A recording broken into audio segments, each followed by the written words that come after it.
Take a look. Hey guys, I'm joined by the founders of Seniorworld, Mr. Deepu and Mr. Rahul. Guys, thank you so much for taking the time to talk to us here on WION. And I'm going to start with something really serious, something really important. Can either of you teach my grandmother how to use Facebook?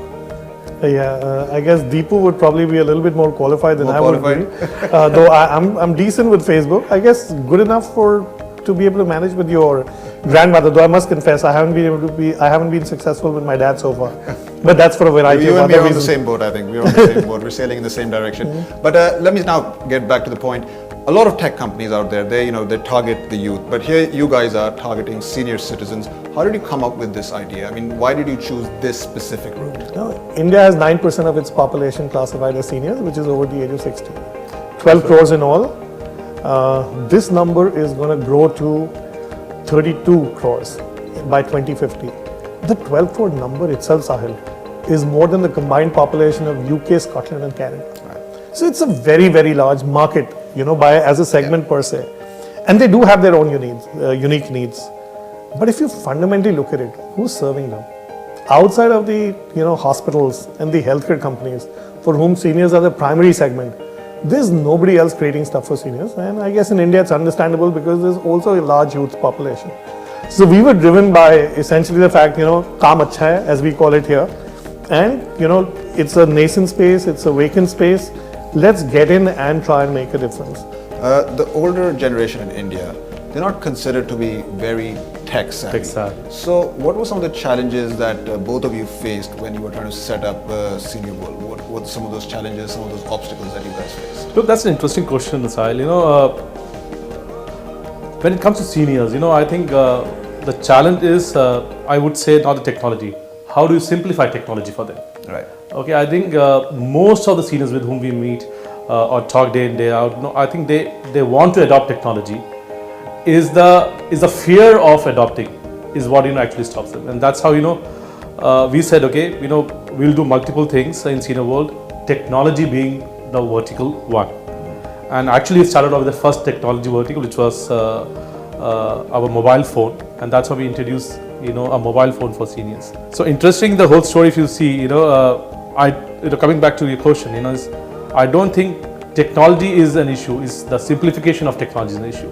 But if you really understand the customer well and design it pretty well, the adoption is very easy. We have seen customers who at age of 93 going mobile. Okay, they haven't seen a mobile in their hand throughout their life, but at the age of 93 taking a mobile and using it purely because the device is simple, easy, and and they can use it.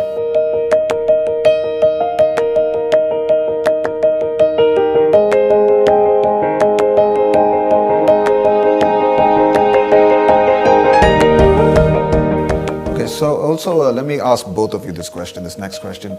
Do you think the older generation is the generation that technology has completely forgotten? Well, it's a generation that I guess they didn't experience technology as we call it.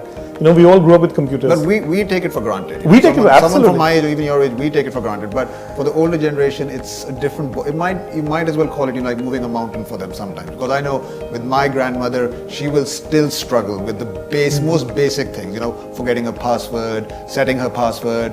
So my question is that how are you guys helping? Not solve that problem, but at least to address that problem. We do need to help seniors transition to things like smartphones or whatever else that we can do for them, because there is a world of opportunity. Sitting at home with families being away, how do you connect people? Right. So there is an opportunity there that we will definitely be addressing. We have a smartphone solution in the works, which will again simplify, as Deepu said. The challenge is not, that people will not adopt it. I think you need a lot of patience. Simplification is a big deal. And that is really what is the big deterrent. I mean, this is an age group which didn't see mobiles, computers, nothing at all. My daughter is more savvy at 7 than I am.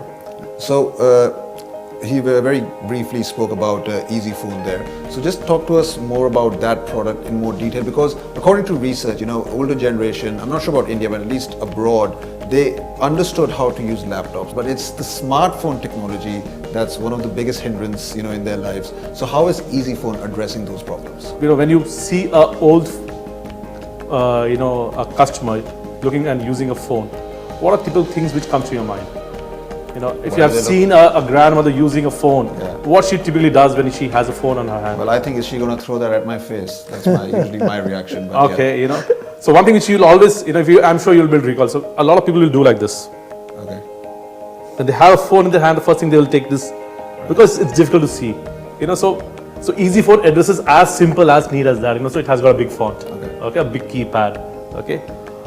50% of the customers who uses phone in age of seniors, you know, they will press the wrong button when they're dialing a phone, okay, because the keys are very close, because they had, you know, shivers. So Easyfone takes care of that. So it has got a high, you know, space over there. It has got a, you know, a screen which is large. It has got an emergency button, you know, in case of help. You know, it's very lightweight. More important, to charge. How to charge? It has got a simple cradle charging. So all put together, it's a device actually addressing the lower. So you guys seem to be like you're curating an experience for senior citizens, holiday experiences. So tell me, how did you come up with this idea? And what sets you apart from the competition out there? I mean, why shouldn't a senior person, I don't know, go to TripAdvisor or just pick up the phone and call his agent or her agent and say, okay, I want to go here. What are you offering that's different? Okay. So first thing I said, you know, one of the philosophy which we started off with this venture was that should we just adopt only one vertical, one product, we may not end up delivering our vision, which is, you know, empowering the segment. And therefore we said we'll go into multiple. So while technology was one vertical, you know, the extreme is travel.